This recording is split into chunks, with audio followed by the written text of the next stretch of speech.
Okay, so we are on day two with the monitoring session. Yesterday, we started discussing what is CloudWatch, and we understood what are the different options we have within the CloudWatch, especially related to the metrics, right? We can collect a lot of metrics directly from your EC2 instances, or it can be your on-premises system. You can collect a lot of information.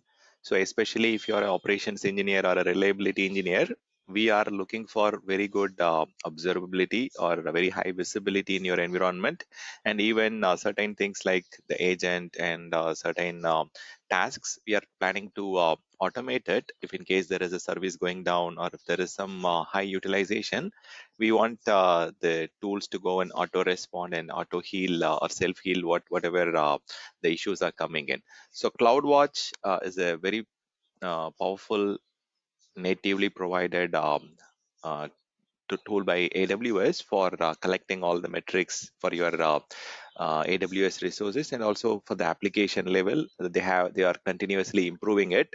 And the biggest advantage with CloudWatch, we can bring all the related events, metrics, logs together into one console, and there are a lot of insights tool which can help you to correlate and identify if there is any specific issues in your environment. And you can also configure alarms based on your organization standard. You can have a warning threshold and a critical error threshold. Based on that, you can send alerts to the support team, so that they support on that particular issues that is getting raised. So with CloudWatch, so you have to install the agent in some of the systems on your premises, but in the cloud, most of the systems are getting the CloudWatch automatically installed. There are multiple ways to manage the agent. Especially there was a question around how do we ensure that the agents are getting installed in multiple systems and so on yesterday. So we saw like how to install the agent by using the wget command, and we saw how to download the RPM file and then install it on your system. And even you can also get the zip file and use the shell script to install the agent. So we saw a couple of methods yesterday, and obviously like you can use this tool to collect the metrics from not only AWS resources, even you can collect the metrics and the logs from your on-premises system. So you have to install the agent. So there, I mean, as you know, Amazon Linux or Amazon is also evolving, and they had multiple flavors of operating system. So even when it comes to Amazon Linux, so Amazon Linux had version 1 and then version 2, and last year they had a newer version which is called as Amazon Linux 2023 version. So the agent has also got evolved along with the evolution of the operating system and how we gather the logs from your system. So I'll talk about the different agents that are available shortly. So you can monitor application either if you are deployed in a 3-tier application or in a microservice.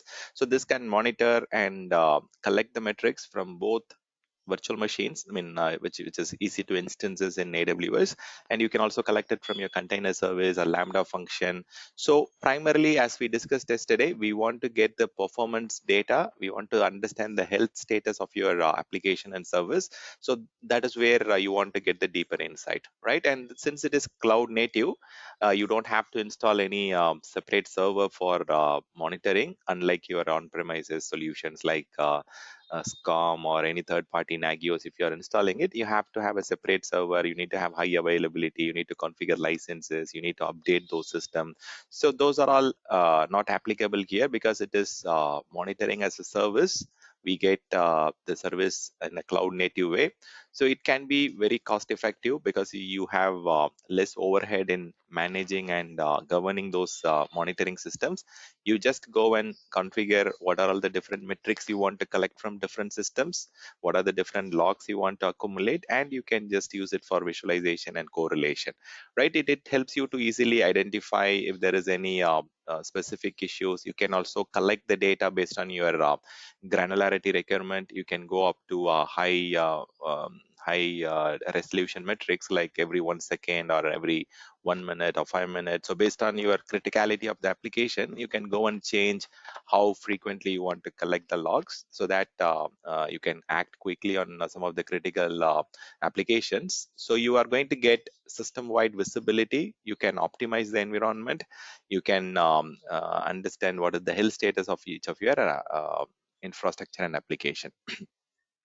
So we talked about a lot of benefits yesterday, and so most of these things are already available. And CloudWatch can definitely be integrated to your DevOps systems and so on. So we talked about some advantages on a very high level. I will also add these points. So most more or less like it's the same point, but in a very brief way.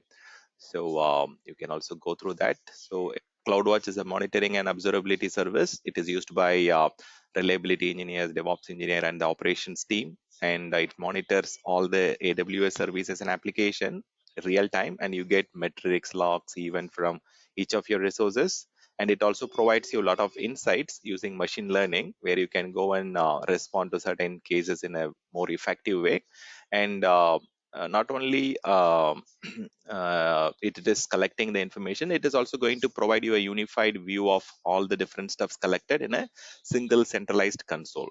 So it is generally collecting metrics, logs, and you can also configure alarms based on the notification threshold that you want to configure based on your organization standard.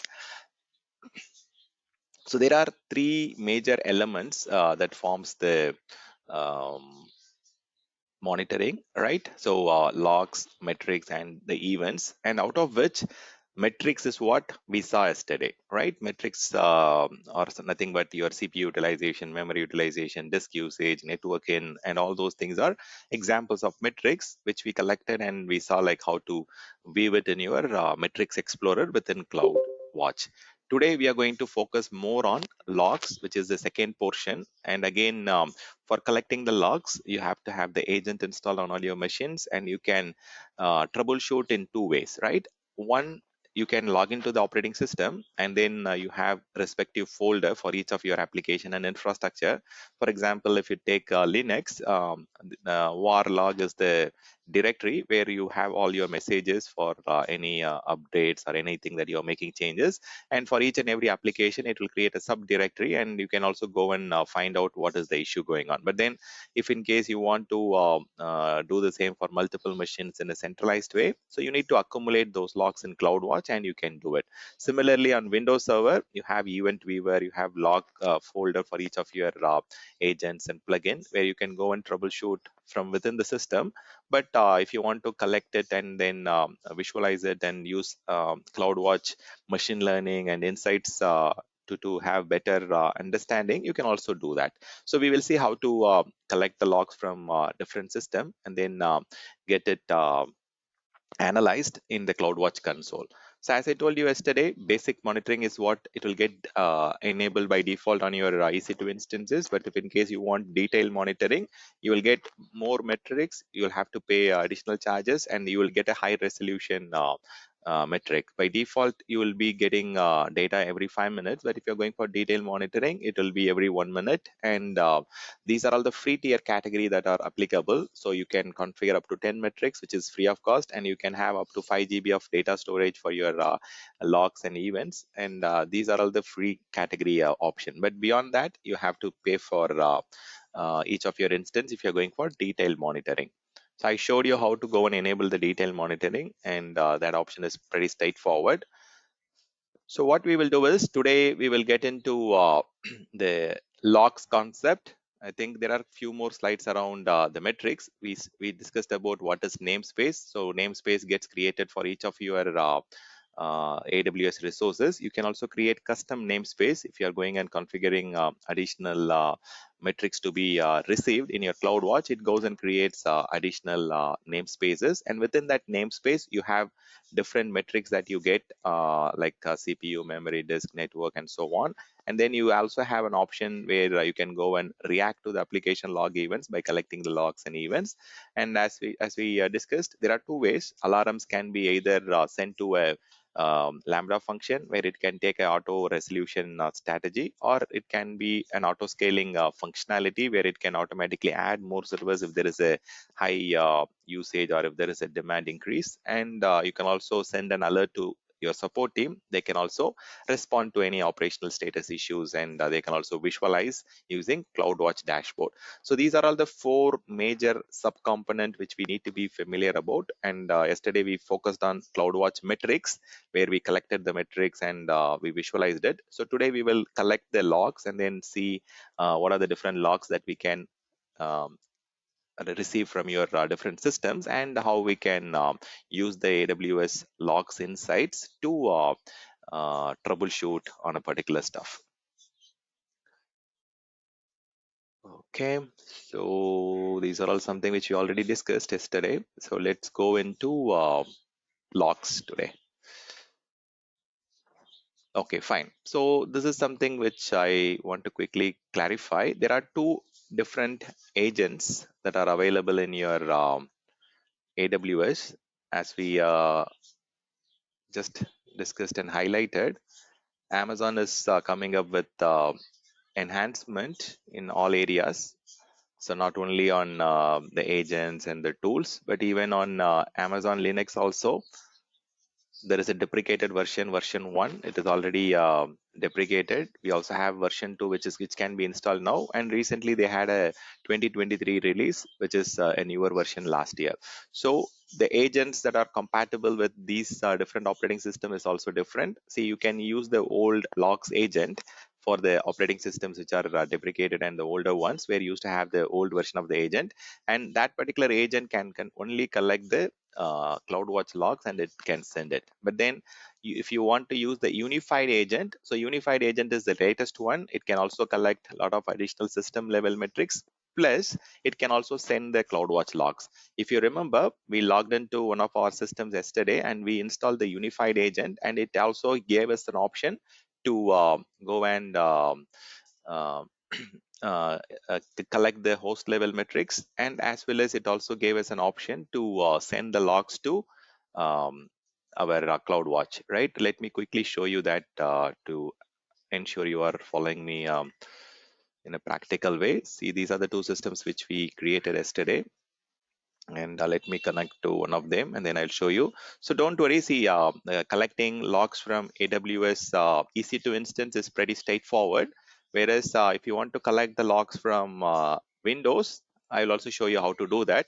So you might see a lot of content available in internet for Linux logs collection, but for Windows events there are less content. We will see a practical around Windows today. Okay, so let me show you what we did yesterday. Okay, we tried installing the CloudWatch agent, and then once after we installed it, we ran this wizard, right? So this wizard gave us an option on what we have to collect. Like, it gave an option to collect the statistics, and then at what interval, and then all these stuff. And finally, it also gave me an option to monitor any host level metrics. So the unified agent, it also monitors the memory and other additional host level stuff. Okay, so that is number one. And then it also collects the information per core for your CPU, additional advantage with your unified agent. And also it collects additional dimension. If in case you are using auto scaling and other new features, you can also collect the logs and add it as a dimension in your metrics. If you want to aggregate per instance ID, you can also aggregate it. And if you want to have a high resolution, sub-minute resolution, you can also have 1 second configured here. And if you want to have a detailed advanced monitoring, you can also configure it here. Okay, if in case I want to add it, I can add it. Now you can just go and review it and then get it deployed. So this is what I'm highlighting here. So you can get system level metrics per core level, CPU related content and so on using the unified agent. So whatever we deployed yesterday was on the unified agent because we are using Amazon Linux 2023. And if in case you want to use any existing CloudWatch agent, which is the older one, you can say yes, but I don't want to use the older one. I'm going for the newer one. And it is asking me what are the different logs you want to collect from this particular system, right? That is what the second point is: collect logs to send to CloudWatch logs. So what it will do is it will ask us Do you want to monitor any log files? I will say yes. And then it will ask us the log path. We already saw that yesterday, but I will just quickly show you. So I will say var log messages. And if you want to give some name, I can just say stan linux vm01 messages. So it is for your understanding, but by default, it will have a unique name. Like the default name will be messages because you are monitoring messages. Whatever the file name, it will create a log group name with the same name, but if you want to change it, you can change it. And if you want to store it for a longer duration, just in case if you're using for auditing purpose or centralized log collection purpose, you can also put it in infrequent tier group so that you save a lot of cost. And then this is the retention. If you are selecting -1, it is going to be indefinite number of days it will be storing. You have to go and manually clean it up, but here you can either go for 1 day or 3 day or 5 day. I will just go for 3 days retention, then say 3. And then it is asking me, do you want to specify any additional log files on this particular machine? By default, it is saying yes. So I will also try to add one more. For example, for each of your application, if I have httpd on this machine, so you will have an access log and you will have a error log. So I can also add those, as I told you, stan linux vm01 access log. And then similarly, I can just store it in standard, and it can be grouped here, and I want to put it for 3 days retention.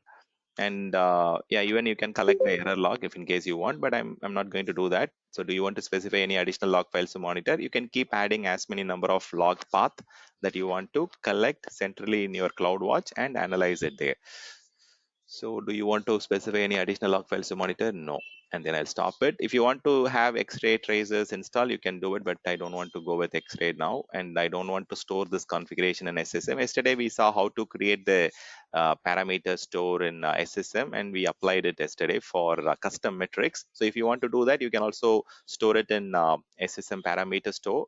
But here I'm just going to say no, and then the program will exit. And after that, you have to go and apply that particular configuration file using this option. So this is the location where you have collected the configuration.json, and then this configuration is going to get applied on this system, and I'm going to start it. So once I do this, automatically it will start validating and the configuration will get added. So after a few minutes, you will start seeing the logs getting collected in your AWS CloudWatch console under the log group section. So to clarify, there are two versions of agent. The latest unified version, agent is what you have to utilize and then deploy it. See, if in case you want to ensure that the agents are getting deployed in all your systems, there are two ways of doing it. You can use third-party tools to push the agent, and even you can use the systems manager to ensure that your agents are up to date and it is getting published to your system. So go to systems manager. I'll show you how to manage it centrally. See, if you go to run command, you have an option to go and install that agent centrally, or else what you can do is you can go to the quick setup. So here you have the option called node management, or a host management rather. So you can just select this, and then you can just create a host management option here. So what it will do is it will go and commonly use the system manager capabilities, and it will deploy anything that you want to deploy in your EC2 instances. See, currently it has an option to update the CloudWatch agent every 30 days. And if you want to install the CloudWatch agent, and if you want to configure it centrally from systems manager using the parameter store, you can also do it. So these two options are very useful options which you can centrally manage and deploy your CloudWatch agent centrally from your SSM using host management. So if I can want to select it, and then if I want to apply it to specific systems, I can also go and choose specific region, specific instances, and deploy it. For example, if I want to deploy it on all the systems in US East 1, I can just select it, and then I can just create it. Even if I want to go and selectively update it on specific system, it will go and scan and update it. Okay, so it looks like there is already one configuration. So let me just, if I want to go and manually do it, I can also do it manually. I can just go and select the system and deploy it. But I guess there is already a systems manager profile, but that's fine. So it will go and deploy. the CloudWatch agent, and it will continuously update the agent every 30 days. You can also centrally manage it. You don't have to manually go and have this installation, configuration, and updates handle. Even there is a interesting option within your systems manager through which you can centrally install, configure, and update the CloudWatch agent on a regular basis. So if you install this CloudWatch logs, CloudWatch agent, unified agent, so you are going to collect a lot of metrics, CPU, disk metrics, RAM, even it will also collect your network statistics, the connections that it is making and which system are connecting to which system, on which port numbers, how much packets are being transferred, how many bytes are getting transferred. So you will get the network statistics also using the unified agent, plus the number of processes that are running on your system, whether the process is idle or running or sleeping state or dead state, whatever. And even it will also collect your virtual memory related data, swap space. So maybe I will give you some additional points to answer in the interview. So CloudWatch Unified Agent, it collects a lot of information. By default, it will collect the CPU, and it can also collect per core information. That is the newest thing. It will tell you like which are the cores which are active, which are idle, how much is the consumption, and all those things. And disk metrics, as usual, it will show you the usage, the free used, and the total, and even the disk IO also. Okay, not only the free and usage, even it will collect the IO data, how much reads, writes in terms of bytes, IOPS, and all those stuff. And it can also collect the memory, free, inactive, used, and it can also collect the network statistics. What it generally go and run netstat command, and it will collect the data. So it will collect all the TCP, UDP connections, and then it will connect the network packets that are being transferred with at the byte level, and all those stuff. Okay, and then you also collect processes. It also collects the virtual memory, swap space, and so on. And beyond that, if you want to collect a little more additional metrics, you can also go and write your own custom metrics out of the box, and you can get it configured. So today's focus is more into logs. So we just I showed you how to run the configuration agent and what are the options to install the agent. So let's get into the logs topic today. So we just started, but then we concluded prematurely because of some specific reasons. Okay, so logs in the monitoring area, it is going to collect a lot of information in a detailed way, in a very granular way. It is going to collect the data that has happened. For example, if you have installed an application, or if a service has got restarted, or if there is some system level changes that are happening, or if you have created a new ID and if someone has logged into your system. So there are various different events or logs that you can accumulate from different systems. So let's focus today more into Windows, but for Linux, it is pretty straightforward. As I told you, you just have to install the agent. You just have to go through the wizard, and then it will collect all the data. And sometimes you might have to check one more thing in your latest unified agent. So what you have to do is you have to check whether the collect D daemon is running, or whether the collect D daemon is installed. You can use whatever installation tool that you want to use. You can use your yum tool or DNF tool. I'm just planning to see if collect D is already installed. It should be already installed, because we already started collecting the content using the agent. And if in case you want to check the status, you can also check the status of this particular service, collect D daemon. So this is the daemon which will collect all the logs from your system. So if in case your metrics and logs are not getting collected, you have to come and check whether the collect D is actively running. So that is one additional thing that you can come and check on your systems. So coming to Windows operating system. So if I go to my Windows, and then if I log into my event viewer, so there is a lot of classification and stuff that are getting collected in your Windows system. You can just directly go and select the event viewer from your Windows accessories, or Windows administrative console. So you have the event viewer here, or else if you type the event command, it will also open it. So by default, Windows logs, there are 5 or 6 different classifications that are there. So application specific, security, setup, system related. So whatever happening at your system level, or whatever new applications or changes happening in your application, so they are all collected separately in different subdivisions in your event viewer, and they are viewed in a separate way. And even you have a lot of logs collected for your application and services. See, if in case you want to collect all these logs in your CloudWatch, you can also do that. See, you can also see that there are specific logs for your Amazon EC2 launch, and it also gives you what are the different stuff that happened, and what are the different stuffs which started, and if there is any error while it is doing. So these are all something which ran successfully without any error. So what I can do is, there is a way on how I can get these logs sent to CloudWatch logs group. So let me show you one first thing. So you have to check one more thing in your system. You have to find whether the CloudWatch logs are, CloudWatch agent is properly installed. You have to go to your program files. So under that you have an Amazon folder, and within that you have the Amazon CloudWatch agent. So here is where you have the agent exe and the wizard.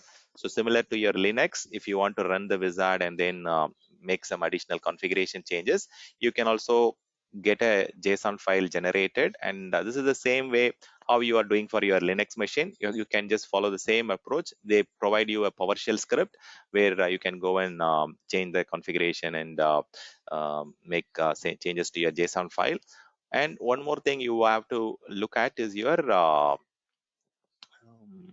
think in the same folder there is a plugin SSM. Under your systems manager you have a plugin, and here you have the AWS CloudWatch. So here also you will see that there is a continuous exe which is running, and this is where a lot of changes or updates will be happening. And especially for your logs, you have to find out whether the exe is intact.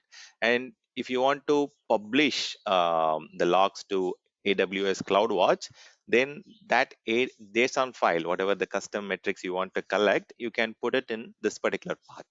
Okay, so let me Okay, let's create a new text file. Okay, and then so you have to have a give it a specific name. Let me just, I'll give you the content that you have to put here. See, these are the different categories that are there in your Windows system, right? Application, system, security, and then analytics, log, and so on. So if you want to collect all of them, you can also collect all of them. And if you want to collect it at a very granular level, you can also collect it. And then if you want to install IAS and then collect those logs also, you can also do it.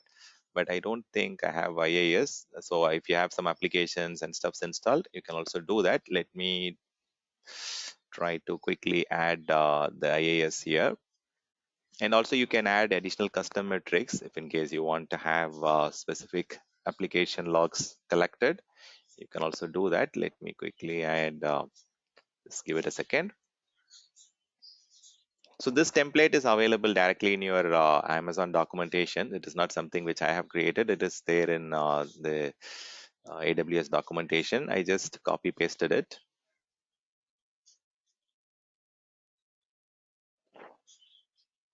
So you can also generate that file as I told you using the controller command in your program files. You can generate that JSON file as per your requirement, like how we did in the Linux machine.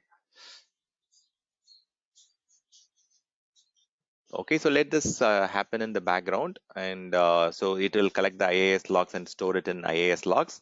And if you want to add some custom logs, you can just take this format, and you have to modify based on your requirement. So here it also collects the not only the logs, it also collects the metrics also, like how much memory, and then if you want to put it in a particular folder, you can also put them into a particular folder. So whatever you are collecting, it can collect all the EC2 Windows related logs, and what it is going to do is, in the region that you are specifying, it will go and create a default log group folder, and within this folder it will create unique logs team. per instance. Okay, for each of your instance, it will have a separate instance ID. The instance ID is nothing but your Amazon EC2 instance resource ID, and it will create a separate folder for each of your instances, and it will collect it. So there are two ways of doing it. So you can configure the access key and secret access key here, which is not a recommended way of doing it. It is not a best practice. Instead, what we can do is what we did yesterday. We created a IAM role with two permissions, one for SSM and the CloudWatch access. So if you are giving an IAM role, that is more than sufficient. You don't have to give anything here. If you have already configured a role, IAM role with the necessary permission, that is enough. So it is pretty straightforward, a very a standard document. The only thing is if you want to change the log group name, you can change it. And if you want to add some custom metrics, you can add it. So just copy this entire content, and then you can just put it in your notepad file in your Windows system and save it in a JSON format. Okay, so only that much you need to do. Just go here. So open this. So the name of the file you can just give like this: AWS EC2 Windows CloudWatch.json. But if you want to change it, you can change it. So it should be a JSON file. Okay, so that is more important. It can, within your SSM, you can use either a text formatted log or a JSON formatted log, but the configuration file, it has to be JSON. Okay, let me just remove the text extension. So go to your view and then say show extension, and then change the extension to .json. It should not be text file. Okay, so here go and say file name extension. Just checkbox this if in case you are not able to see the extension. Remove the txt at the very end. Okay, otherwise it will not collect the configuration that you have done on the system level. So it should be a JSON file type. Okay, this is very important. And once after you do that, give it a couple of minutes, or else just you can go to your PowerShell, and if you want to trigger the Amazon SSM agent, you can just restart it. See, even you can use the net command in your Windows commandlet, or Windows command prompt, or you can also go to your services and then restart your services here. I think there is a Amazon SSM, or even the CloudWatch agent, you can restart it, and even you can restart the SSM agent if you want the JSON file to take effect immediately. So you can restart it. You can either do it in the services console, or you can do it in your command prompt using the net command. You can say net start or net restart the service name. Even in PowerShell, you can also do that. In PowerShell, the command is restart-service. And for example, if you want to restart the Amazon SSM agent, you can also restart it.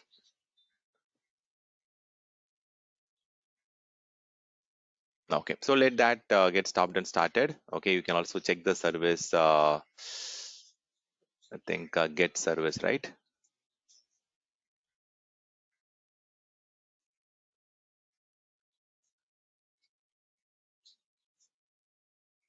Sorry, SSM agent.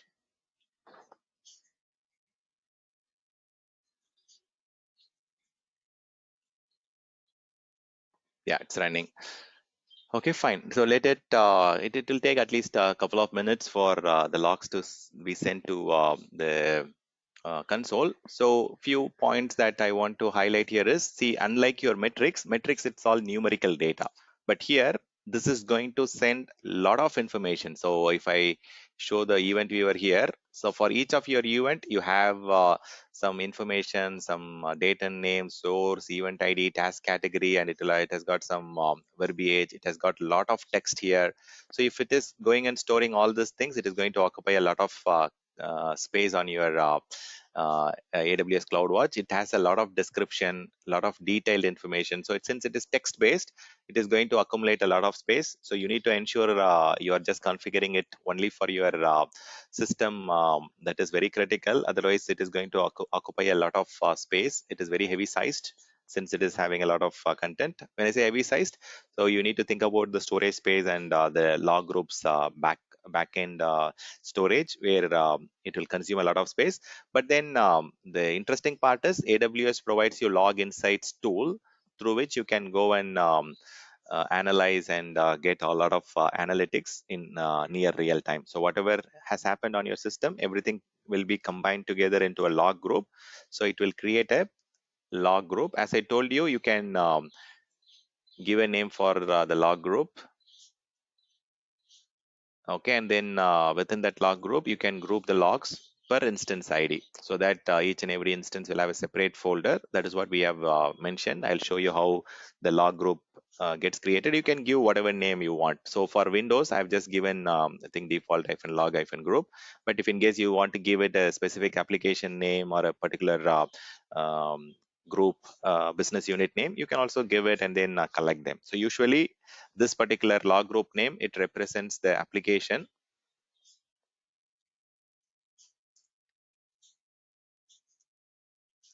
app or business unit. But if you want to give anything, you can just give it. Okay, so logs teams, it can collect all the log files and events from your system. And you can also set expiration policy. So you can set never expire or 30 days or whatever based on your organization auditing standard. You can just go and do it. And you can also collect the CloudWatch logs, and you can also send it to S3 bucket or Kinesis data stream or Kinesis data firehouse, or you can also send it for ELK stack like your Elasticsearch or your Logstash and Kibana. So you can also send it for third-party SIEM solutions or tool sets where you can go and analyze it little furthermore. For example, some organization might use tools like Splunk to go and analyze the logs and quickly find out where exactly is the problem or the bottleneck. So after you collect the log groups, so logs can be sent to S3 or Kinesis. Within Kinesis, it can be a data stream or a data firehose, or it can be sent to a Lambda function for further processing. You can truncate or parse the log file content, and you can convert it into a different format so that it is consumable in a third-party tool. See, for example, if you are getting the logs from your CloudWatch, it might be in a format which might not be directly supported using your third-party tools. For example, I had a project where customer is using ArcSight tool. So ArcSight does not support the native content coming out of the CloudWatch. So what we did is we used a Lambda function to convert that content to be readable by the third-party tool that it is consuming the content coming out of here.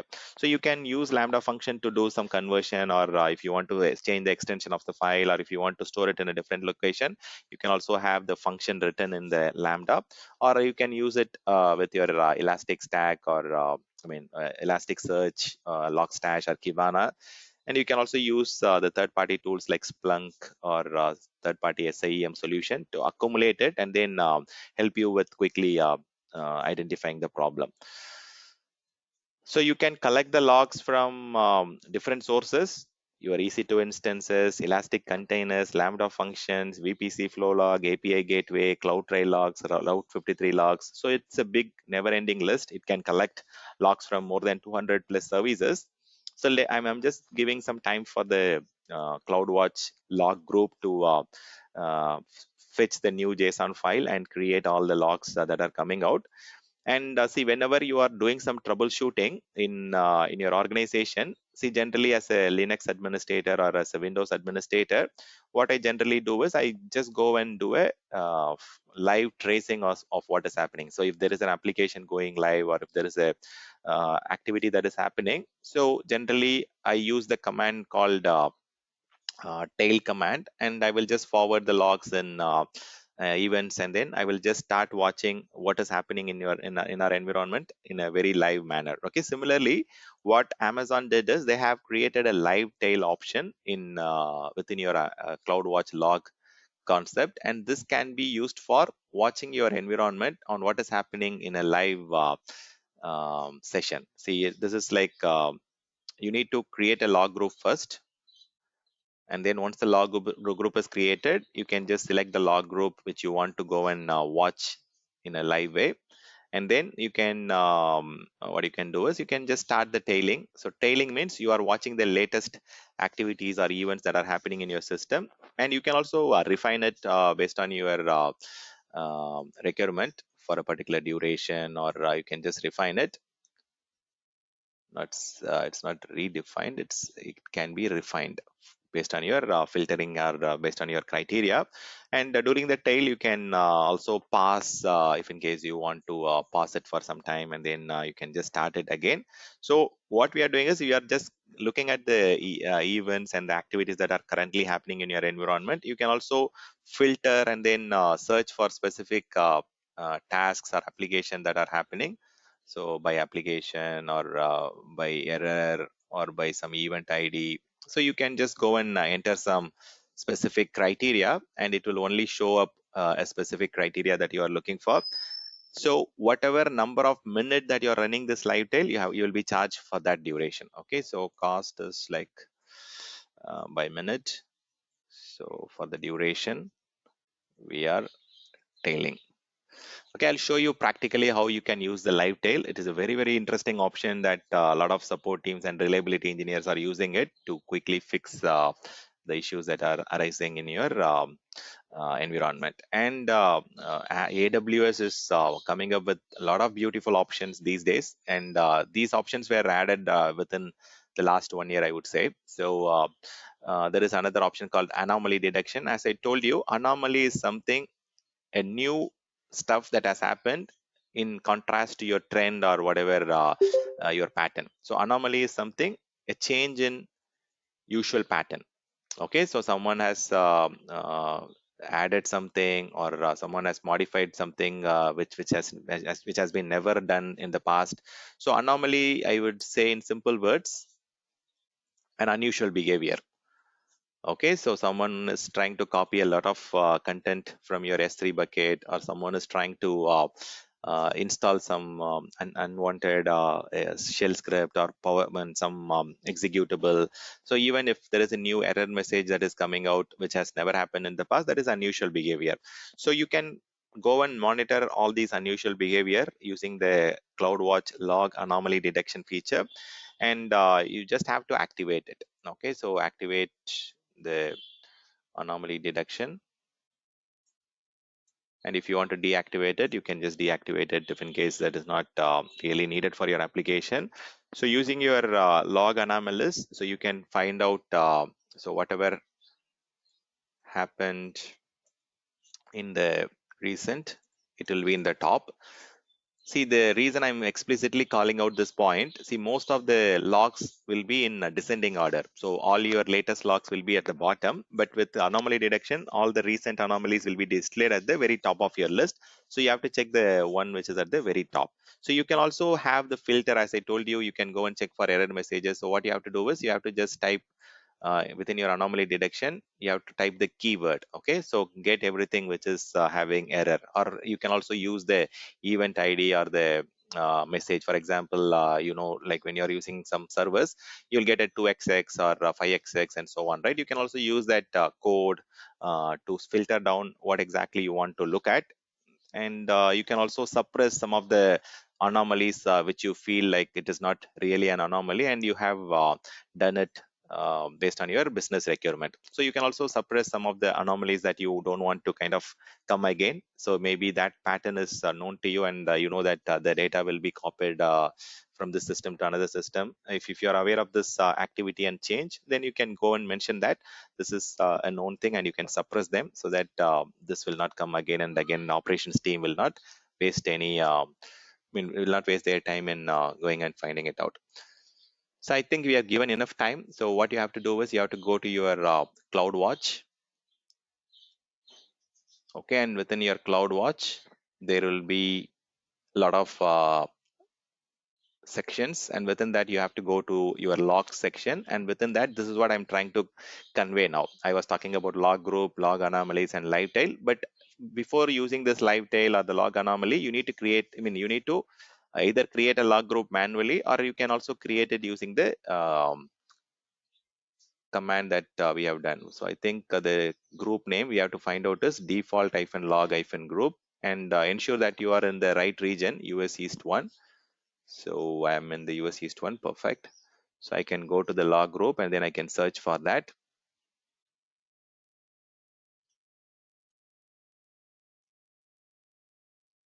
Okay, perfect.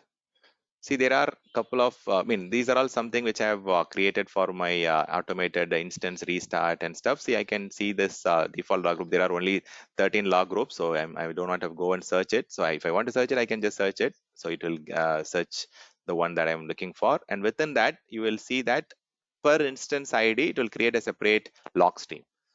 So that is what I was asking for, right? See, it has created the instance team logs team for the specific instance ID. This 534 is nothing but your Windows EC2 instance. We can go and double check on that.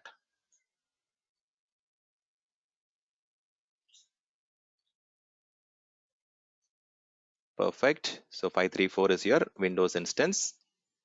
And within that, if you want to go and check the activities that are happening, it will give you very detailed logs and events that are happening.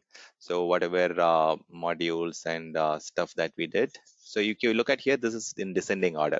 So whatever the latest one, it is getting accumulated at the very bottom. So you can see that some services are getting restarted, stopped, and done, and it gives you very detailed information, like whatever the system information and the application related specific ones. So all different events are getting accumulated in the same format. Okay, so it is collecting for system, it is collecting for application, and so on. So it is very much your event viewer related thing, and the event ID will be specified here, and you'll get the logs. So let me do one thing. Instead of looking at the things that has already happened, I will use the log live tail option, which will show you the currently happening activities in your system. So go and select the log group which we have defined and created. Go and select this one. And within that, if you have multiple systems, you can just go and select which system you want to monitor. So the application server or server which is of your interest. And here you can also go and filter specific log events. If you are already aware of what are the events that you want to filter, you can also type those things. Or if you want to filter only the prefix with for example system or application, or if you want to look at a specific grouping in your operating system, you can also go and select the prefix. So most of the logs that we saw is from the system. So if you want to filter by application or security or setup, you can also go and give a prefix, like you can just give like system, something like this. Okay, so but okay, let it be there, and I will apply the filter. So as of now, it will be waiting for a new event to happen. So what I will do is, in the interest of getting something on my system, I can go and install some application, or I can just go and restart some services. For example, there is a Apex service which is already running, but I will just go and restart it. And then similarly, I will restart the background tasks or background intelligent transfer service. I'll start it. And then maybe I will restart the infrastructure service. Just you can try do something so that um, you are getting some logs accumulated. Okay, Bluetooth. Fine. So I've just done something. See, this is how you can go and easily find out what is happening in your environment. So it is telling us someone, it's the Apex deployment service has stopped, and then it started, and then background intelligence services started, and then it gives you a lot of clear activities, whatever. And again, I have just filtered only the events specific to the system, and it is giving me only the specific events. See, this way you can, if you are aware of a particular Windows event ID, you can also go and do a live tail. So that by doing this, you don't have to give access to the L1 team or the service desk team to log into the system and troubleshoot. Instead, they can use the live tail to inform you if there is a new error, or if there is a new activity, or something that is unusual that has happened. Okay, so it is very useful option. You can do it for your Linux system, or you can do it for your Windows system. And let me cancel it. You can also filter it. Okay, as I told you, if I want to just filter it by background, whatever word you want to filter it, you can just filter it. Okay, highlight.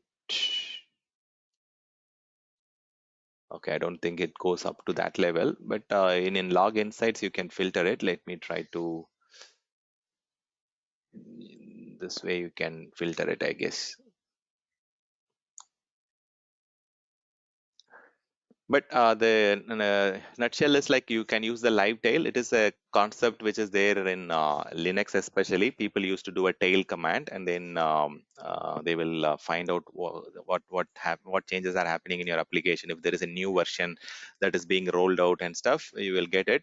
See, the thing is like it is going and waiting for the new events, and it can you can see that it has only filtered the messages that has got the background word in it. So you can also go and filter as much as you want, and if you want to remove these things and then just get everything that is coming up from that system, you can go and get it immediately. It takes like few seconds, 5 to 6 seconds to display the latest events, and then you can just go and highlight and troubleshoot whatever you want to do. So this is a live tailing option, very good option when there is a application going live, or if you are making some updates to your application version or something to your system. This can quickly tell you if there are any errors identified or if there are any new issues happening. So this is mainly during the hypercare period or during the critical go live time. You can use this particular tool. Okay, so it will take some time. Okay, and again, I'm not doing anything on my system, so obviously it is. Let me just see. I can try to access the website. So we have installed this um IAS, right? Let me try. So we downloaded this yesterday for giving this test, simulating this test. Okay, it is working. So 54, 87, 27, 81. See, there is a log coming out. 54, 87, 27, 81.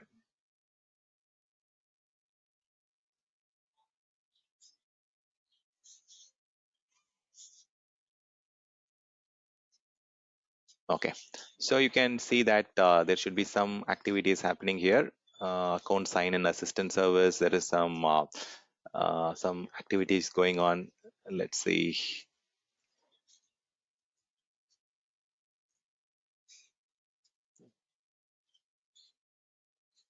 Okay, just give me a second.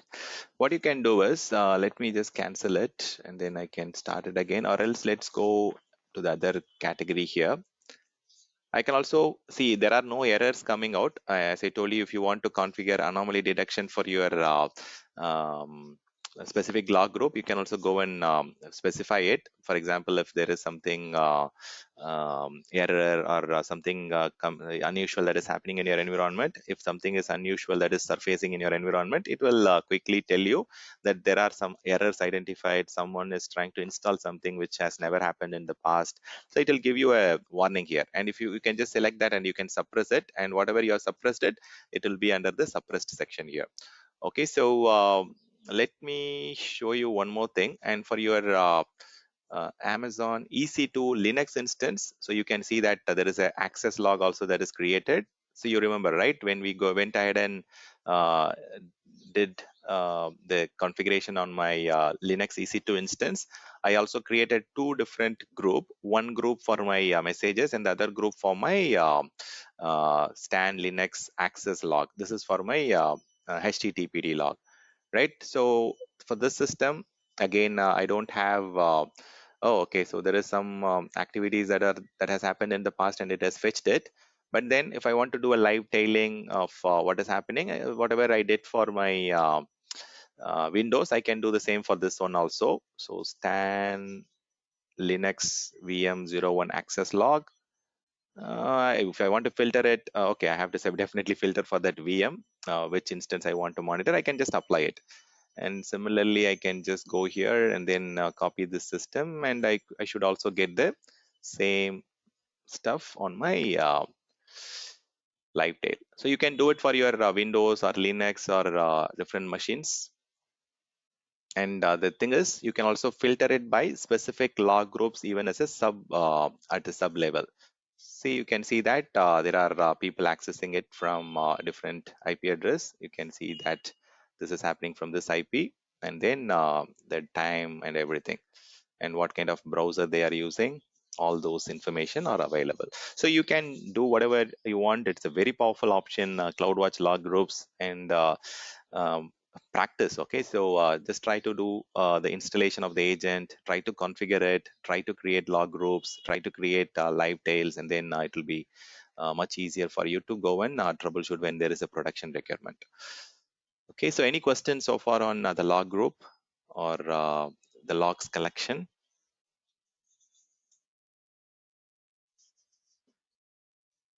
I understand. Yeah. Regarding this configuration, Hmm. for example, that Windows system just we created that file, the JSON file, Hmm. and they started to collecting the logs from the Yeah. Windows workstation. Also, Yes. the Linux we configured that patch file. Yeah. So in case if we having 500 servers, Mm, mm, like mm, 200 servers, so mm. we need to configure the settings to this all the servers individually, No, or is there no, any other option? no, Suresh. Yesterday I explained you one more option, right? Using the systems manager parameter store. So you can copy the same JSON file and then put it in your systems manager. I guess you missed the session yesterday. Okay, let me just show you this. So go to systems manager under the parameter store. You can also give the JSON file content as a parameter, and you can push it from here. So yesterday I showed this demo yesterday. So you can update it for all your machines from centralized using systems manager. You can also push it by Yes, reading. correct. Uh, See, So just if we can, even you can whatever you are running the command, right? Those commands also can be executed, and you can store it in the parameter store, and you can apply it. I will just quickly show you, for example, if you're interested in seeing that. Let me just new something. Okay, this is fine. This is fine. I will just, I mean, I just want to store the configuration in my systems manager. So whatever configuration you want to make, you make it, and then finally, if you're satisfied, you are done. So do you want to use a log consider log agent? No, I don't want to use it. And do you want to monitor log files? No, I don't want to. Log file path. Do you want to monitor any log file? Okay, just a second. I will just give something. Okay, that is fine. That is fine. So here, log stream. Okay, fine. I will just store it for only 3 days.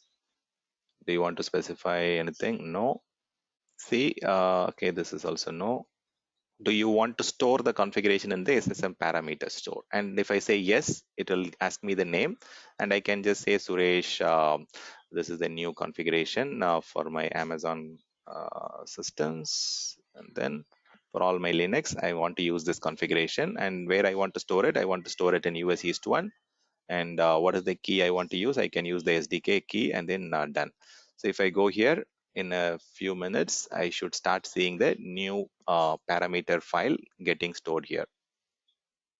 See, I can use this to push it to other systems, whatever I have configured as a standard. You can win. Generally, in an organization, you will use systems manager only, but for the first time, in the interest of how we get the configuration derived or how the configuration gets configured, we need to understand it, right? That's the reason I'm showing you the JSON files and all those stuff. But in general, you might already have it in your organization. Someone might have already did it, and you just have to go and read the configuration.json file in your systems manager parameter to understand what is the standard that your organization is following. okay, great. Thank you. And what is that? I had one more doubt. Mhm. Yes, that configuration we collected the logs for that instance. Mhm. For example, if you have that S3 bucket or network or security log, so from there, how we can collect this log? Okay, I'll explain about the network. See, you can also go and check what you have configured here. Okay, so if in case you guys should have time to practice it. There is no other option. So you can also go and check what is the stuff that you have configured under the section here. Okay, so it will be under the type string, and then the value will be whatever the JSON file content. It should be here. You can go and check it. See, for your other services, like as I told you, CloudWatch logs is not just for your EC2. It can be for your Lambda functions, containers, network, and so on, right? So if I your question is more around network, right? For example, if I go to my VPC and if I want to collect all the logs at my network level or specific, let's say, let's not go and create a lot of traffic. Instead, I want to get it at one of my network interface, just for an example. Okay, even that is at the network level, right? So instead of getting too much of content, I can just go to my network interface card, and then suppose if I want to capture all the activities happening at the network interface level, let me go to one of my instance, possibly my Linux instance, and then go to my networking and go and open up the network interface card relevant to this particular system. Open this and then go and select that, and then go to the actions. Here you can go and create a flow log. Okay, so this flow log is going to generate the log from that particular system. I can just say stan linux flow log, and then whatever you want to monitor, you want to only monitor the exception, or whether you want to monitor the rejection traffic. So you can go and select what is the category that you want to monitor. I'm going to monitor all the traffic, both accepted and the rejected traffic. Aggregation level, if you want to be aggressive and you want to see the output immediately, go and select 1 minute, or you can just give it 10 minutes, and then you can send it to the CloudWatch log groups. Okay, same thing as I told you. You have three options. You can send it to your S3 or Kinesis, or you can send it to your CloudWatch. So CloudWatch is the very basic option, and from CloudWatch also you can redirect it to S3 and Kinesis, but I'm just going to send it to CloudWatch log groups. And if you already have some log groups, you can just select, for example, okay, stan EC2 flow logs. And then if I want to select use some IAM role, I can just use the IAM role we created, something like AWS EC2, this one yesterday. So this has got permission for SSM and the CloudWatch both. If you want to change the format of the log that you want to view, you can also go and customize it. If you want to see only the source address or destination address, or if you want to see the complete 5-tuple data, you can just go and give the complete format, or you can just go and customize the custom format, and you can change what is the log format that you want to view. Okay, you can create the flow log. So this flow log can be created at the network interface level, or it can be created at a particular subnet level, or it can be done at the entire VPC level.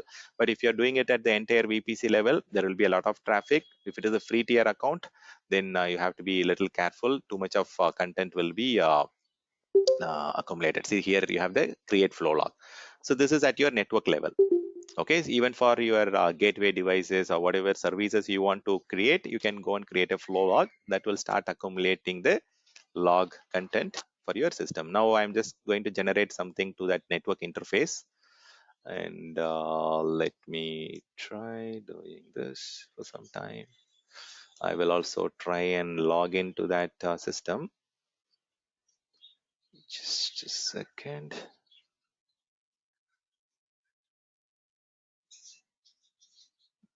Okay.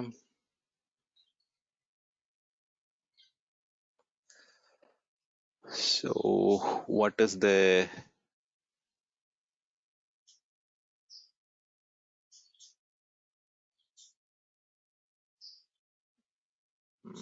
okay, what is the PEM file I'm using?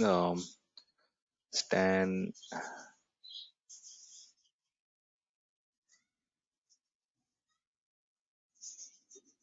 Okay, Stan North Virginia, January 2024.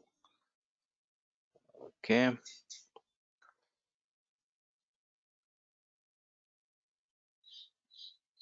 So here it is, this one. I will just go to my PowerShell or command prompt. Okay.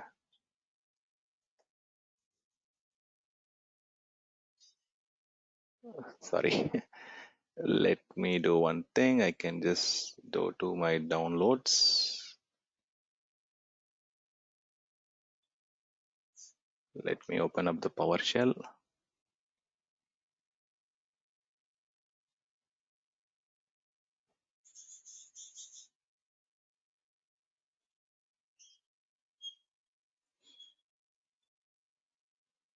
Okay, fine. I think the logs, I'm just trying to log into that instance using that SSH. And then let's see if that helps us to get some more logs.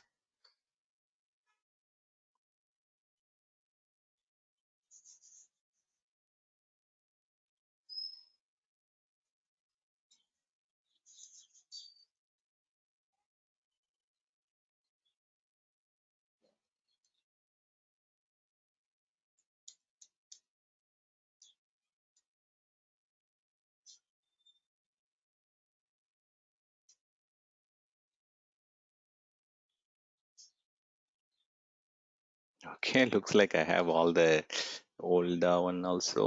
What is the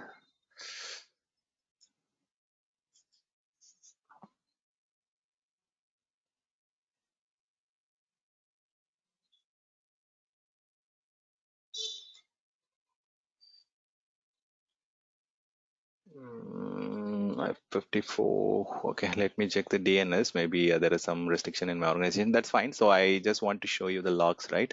So go here, close all these things, and then go to my log group. So now I should start seeing a subdirectory within my stan ec2 flow log for that instance.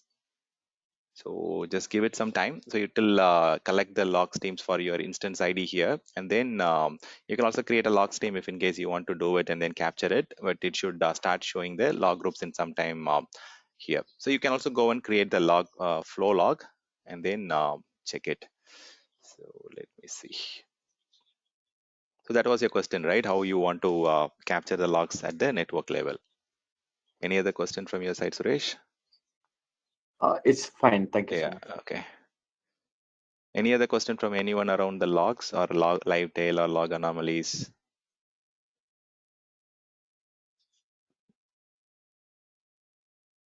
Okay, it is taking some time, but fine. So, okay, so this is something which is interesting where AWS has got a lot of predefined queries. So they use a native querying language to go and query this logs from your system. So if you want to go and run a query against a particular log group and stuff, you can just go and select a particular log group. And I think there are some logs coming out of which one? I think this one has got some logs. I can just select stan Linux VM access log. And then suppose if I want to just filter down, where is it? Filter down only, just give me 1 second.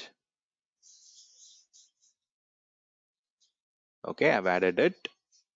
And then I have a lot of default queries available. See if in case I have a VPC flow log, I can just go and run the list of queries from where exactly that lot of traffics are there. And then if I want to find out which IP addresses are accessing it and what are the different systems that are creating a lot of traffic and what are the top 20 systems that are connecting to this particular machine and where exactly the packets are getting rejected. So a lot of queries are already predefined here, and some of the common queries are available. 24 25 most recently added log event, or what I can just say list of log events that are not exception. Okay, let me just use one of the query here.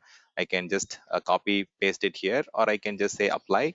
It will get applied here. See, automatically the content whatever is shown here, it will come here, and then I can run the query. It will go and fetch the content from my system, and it will show all the logs here from that particular log group. So it is showing only the top 25 logs that has come from my system. And you can also go and identify if there are any new patterns. It is telling me that there are 5 new patterns. Okay, so what are those 5 new patterns? You can just go and check that in the analytics tool. So it is saying that there is a lot of get request, and that is accumulating up to 8%. And if you want to check that in details, you can also go and find out who is getting the content. So it is telling me this system is what is trying to get the content from my system. And you can also go and relate the pattern. And then this log insights tool is a very powerful tool with backend machine learning and analytics embedded to it. And you can use this to identify what are the different patterns,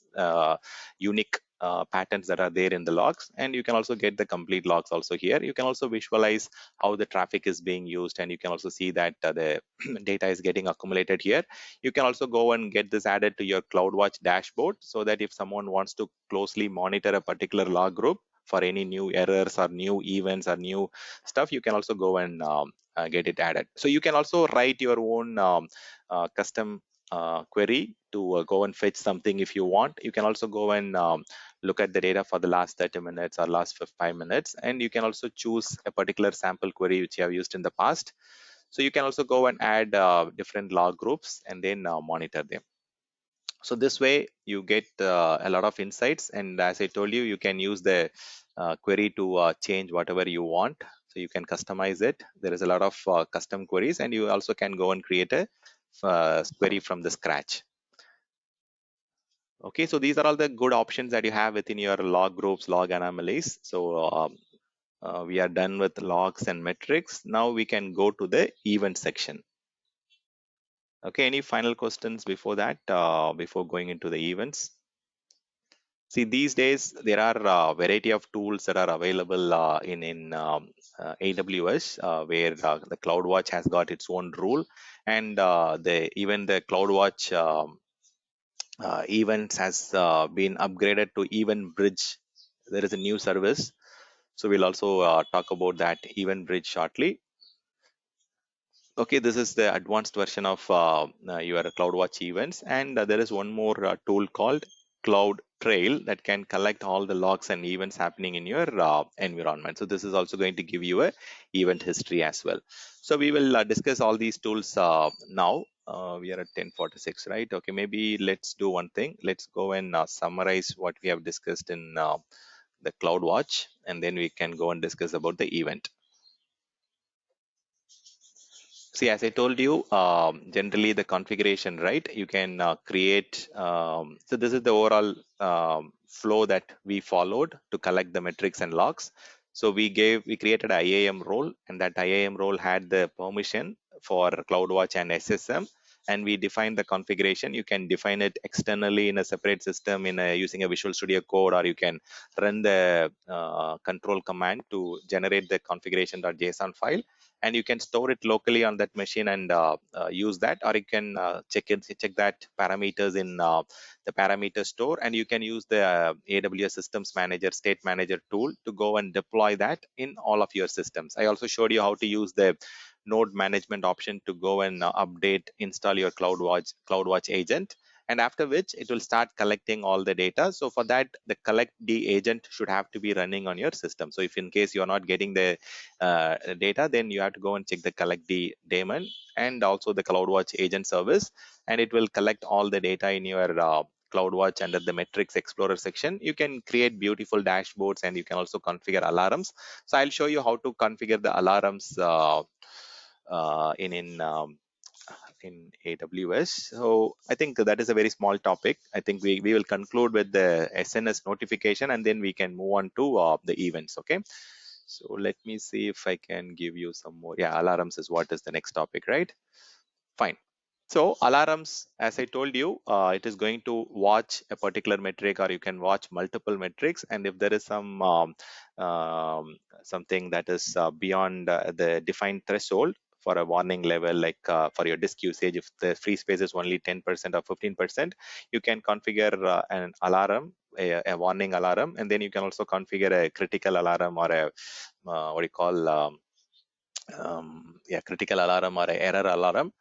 But in AWS, alarms are defined in a different way. I will just give you some reference content.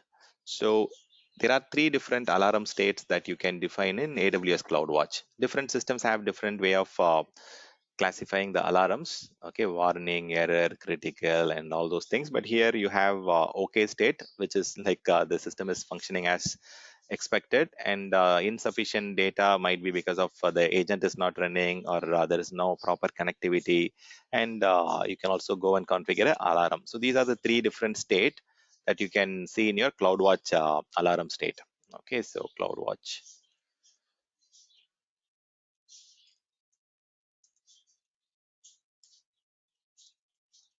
Okay, so these are the three states that you will see in CloudWatch.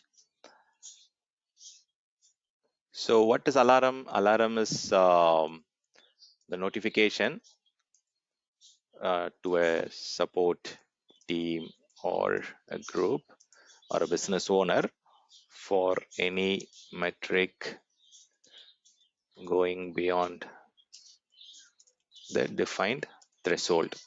So there will be a threshold that will be defining for both warning level and the error level, and you will have some sampling, minimum, maximum, average, and all those things. So you can configure it for various options.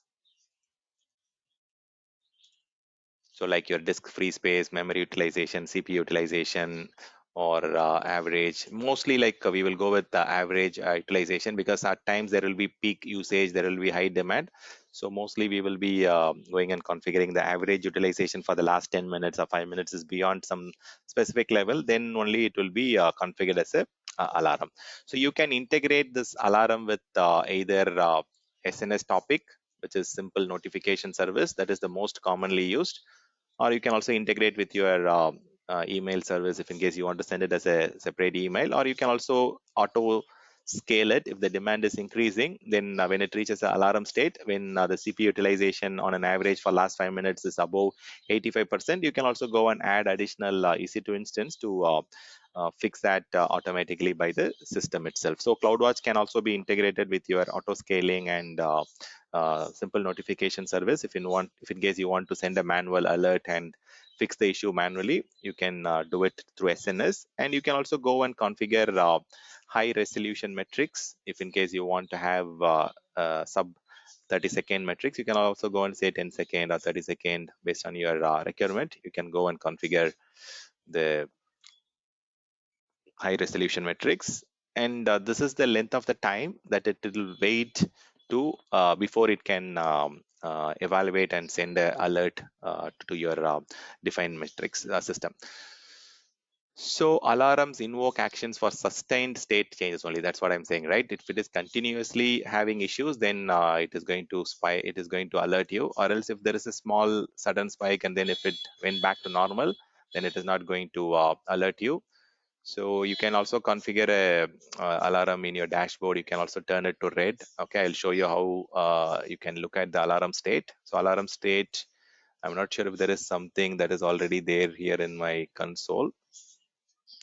I don't think so. By default, there won't be any alarms defined. Maybe if I have defined something in the past, it might be with the data. Okay, so you can just go to the alarm section. Okay, there is no alarm. Okay, I'll show you how to create it and how to look at the alarm state. Okay, so as I told you, though, these are the state that it will have. Okay state. Okay state means everything is working as expected, and there is nothing to worry about.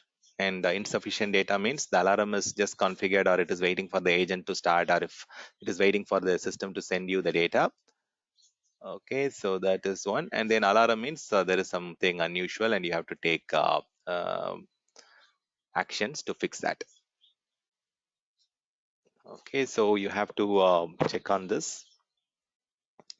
Let me also show you something here. Okay, so alarms, as I told you, it is going to send notification on based on a particular state or a particular issue on your environment. As I told you, it can be integrated with your auto scaling. Okay, so this is the kind of sampling alarm. For example, if you are defining a threshold of 80% or 3 units or a particular duration, automatically it will send a notification. So these are the three stuffs that it can do. One, you can integrate with your SNS topic, or you can integrate with your auto scaling to add additional instances, or you can go and, for example, if there is an alarm stating that someone is trying to install something, and if you want to take action, you can also go and stop the instance, or you can also go and start the service based on your need. So fine, let me show you the practical here. Let's go and create a SNS topic before you go and create the alarm. So for creating the topic, you have to go to SNS, simple notification service. So this is the managed service for push messaging service, or push. Yeah, that's what we call. We call it as push messaging service. So whatever messages you want to push to this topic, you can push it, and this will take care of that. So default CloudWatch alarm topic. Okay, let's not do that. Let's not use that. I will just go and use a new topic. So let me also create a separate one more sheet here. SNS stands for simple notification service, and this is a push messaging service. Very fast service. It has a very high priority within your AWS resources at the orchestrator control plane level. So It is a push messaging service. If someone want to push messages to an application to application, or to an end user, or to a ITSM tool like ServiceNow or Remedy or whatever, you can use this tool. It is very fast. It is very flexible to configure. There is nothing much you need to configure. And again, based on the number of notification groups that you're configuring, you can just go and configure multiple topics, and based on the usage of the topic, it is going to um, they are going to charge you. So there are two things. Okay, one, if you want to publish something to multiple people, or if you want to send something, you can send it. And if you want to receive it, we call it a subscriber, right? Subscriber has to accept it, so receiver. So we call it as pub sub service, publisher subscriber service. So which means like we need to have a SNS topic created, and we need to go and configure the event or a situation when this particular alert has to be triggered. And you can actually have multiple ways of doing it. If you want to just send it as an email, or if you want to send it as a SMS, or if you want to publish it as a webhook, you can also do it for your website. If there is some maintenance or a scheduled activity, you can also say that this particular system will be under maintenance for next 1 hour or 30 minutes, or whatever you want to give as a webhook. You can just publish that message. So you can send it as a HTTP webhook, or that's what HTTP or HTTPS webhook. So it automates the sending of messages using this tool.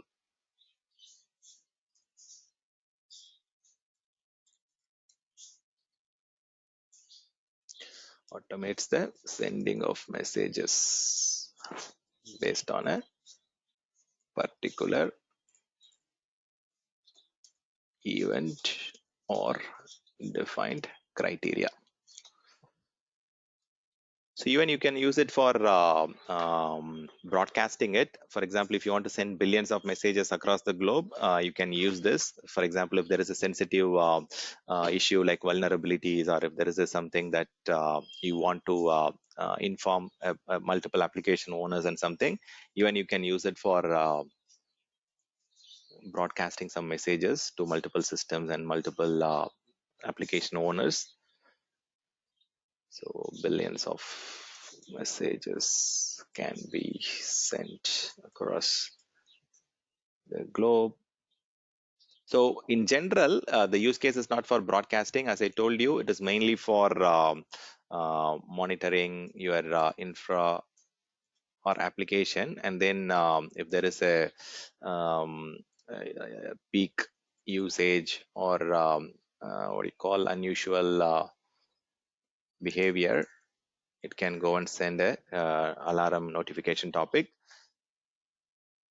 So you can also send it to your mobile app, or even you can send it to your system alert. There are various ways you can integrate it. So this service can be used for EC2 instances, microservices, distributed systems, even for your event-driven serverless application.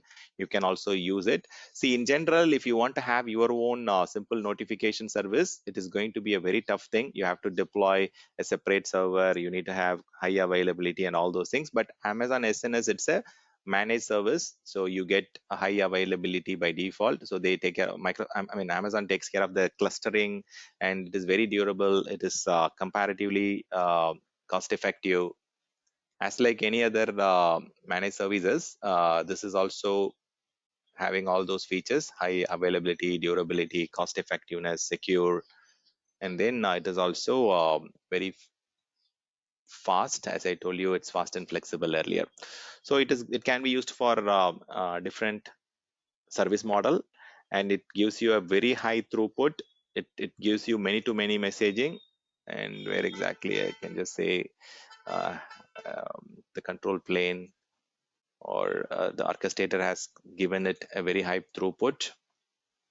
You can also just send messages, many to many messages, and you can also send it to application also. As I told you, email, SMS, webhook. You can also integrate with SQS, simple queuing service, that is for application to application.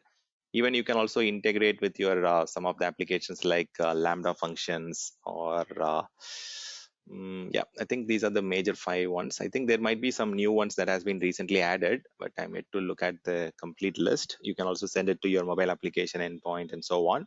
But these are the top five integration that you can do for your SNS topic: email, SMS, webhook, and so on. So let's go and create it. And then there are two different algorithms that they are giving you. So either based on your requirement, you can choose first in first out.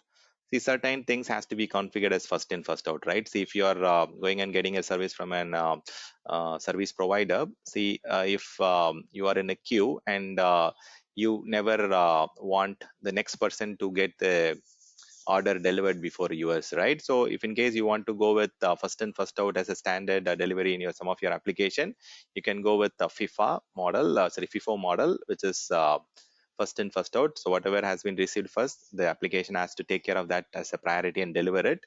And certain things you can go with the standard model where whichever is very easy to handle, or whichever is a small message or easier message, it can just send it first and then the next thing can be done. So FIFO is mainly used for integration for application to application for your queuing service, whereas the standard one, you can use it for all the five different stuffs that I was highlighting, right?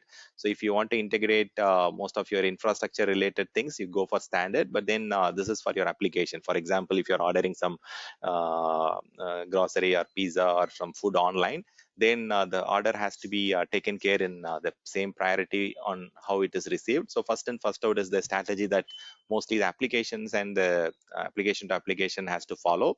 So you can go with standard or you can go with FIFO based on your requirement. So if I want to integrate with HTTP webhook, Lambda function, or if I want to send email and stuff, I have to go with the standard one. So I can create a name for this. I can just say stan um, topic one, display name. Also I can just give whatever you want, and then don't worry about the detailed stuff, all these things I will just give you explanation on that later. But for now I just created a topic, and let's see. And if I want to publish some messages, I can also some publish some text messages. Okay, so I can just send something. Okay, but for now I'm just going to I don't want to test it now. Let me do one thing. Let me add the subscriber. So this is the set of people who will receive that particular alarm or alert. So I can just use this is what I was telling, right? So they have added what? They have added additional email JSON format. They have added HTTPS webhook, and platform application endpoint is fine. Okay, so there is not much changes, but there is some minor changes that is there. So they have included this. They have included email with a JSON format, and they have also added a platform application endpoint. Okay, only those are the changes. Fine. So here I just want to use a email notification, or you can also do SMS notification in particular country. So here, if I want to send it to, for example, to a service desk or a particular service now ticketing, I can just give that email ID. Generally, you will have a specific email ID for your ITSM tool, like servicenow at company.com or remedy at company.com. So you can just give that. But here I'm just going to use my Gmail ID to receive that traffic, whatever the alarms that I'm going to receive. Okay, so first thing, I mean, you cannot just send it to everyone, right? So the person who is going to receive it, the team that is going to receive it, has to acknowledge and approve whatever that has been targeted to them. So mostly, like, it should be in the inbox, or else you can also check the junk to go and find out. See, stand topic one. You have to just go and confirm the subscription. So once after you confirm and acknowledge, you will be a subscriber. So you have subscribed to the notifications that is coming out of this particular SNS topic. So if I just go one step back, or just give it a refresh, I should see that the pending confirmation is now accepted. So it is confirmed, or else you will see a pending confirmation here. So now I can, what I can do is I can just go and configure a alarm in my CloudWatch.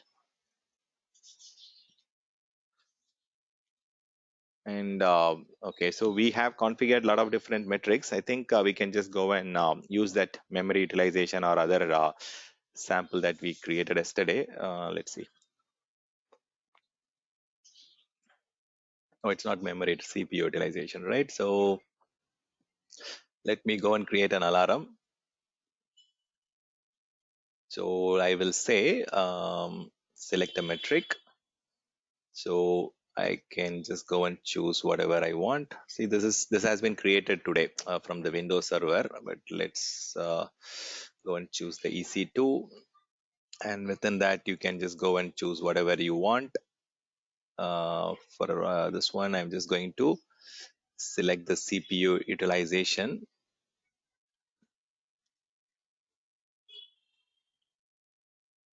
Okay, for which system?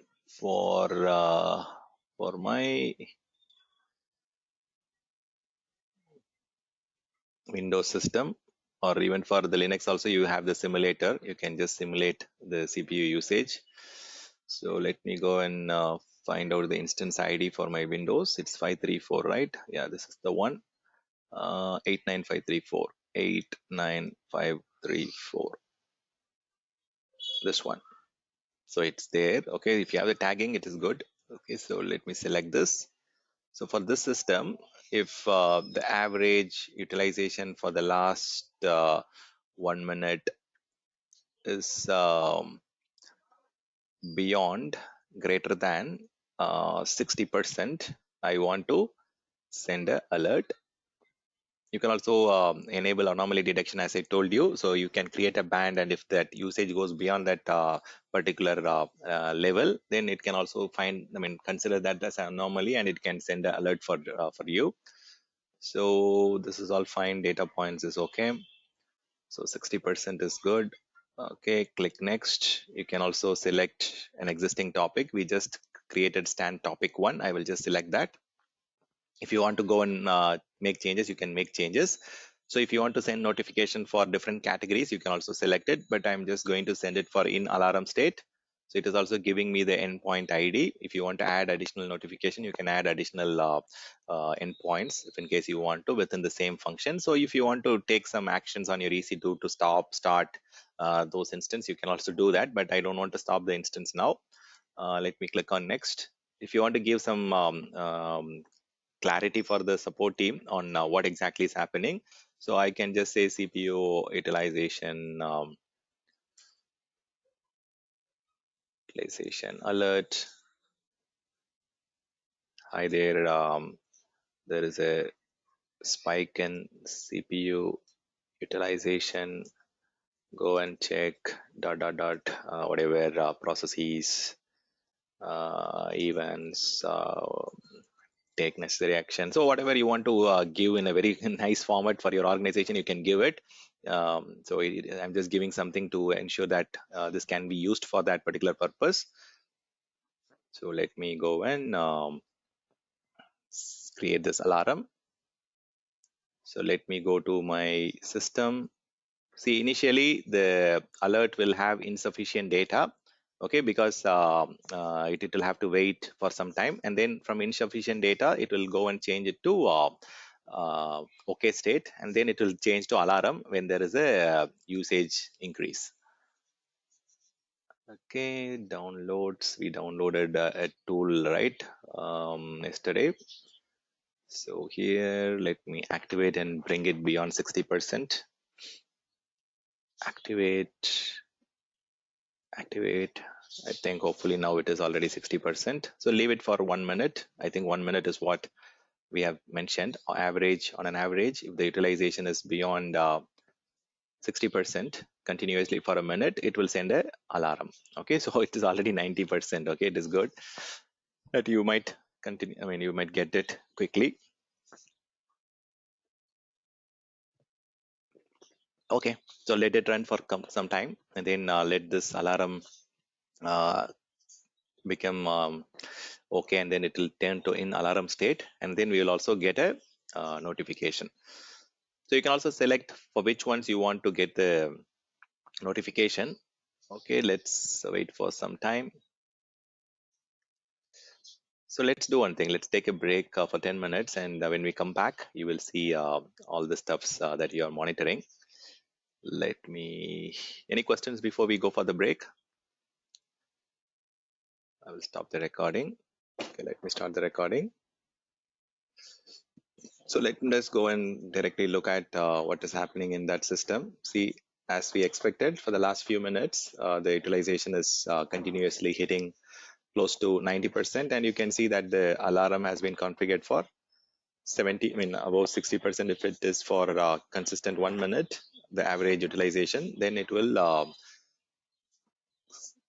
make the alarm to state to alarm in alarm. Let's go and check that if there is anything which is in alarm state. Okay, let's see. Okay, metrics data.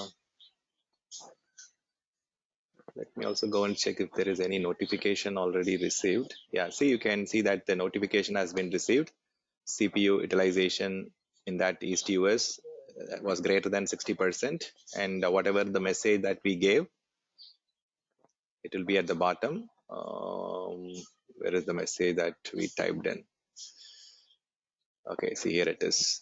Hi there is a spike in CPU utilization. Go and check the process events and take necessary action. So this is how you can go and configure any alert for any of your monitoring metrics, and even not just for the monitoring metrics, even for the logs also you can create alarms if in case you see some errors or something. So in this case, what has happened is it has considered the 60-second metric for on an average. If the utilization is greater than 60%, then it has sent a notification here, and currently it says the status has changed from insufficient data to alarm state. So currently it has changed it. The reason for the change is the utilization was beyond 60% for a continuous 1 minute.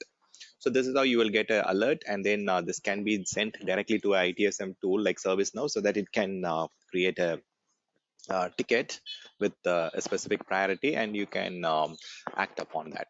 So SNS is a very powerful tool which can be integrated with a lot of different services for publishing and subscription kind of service.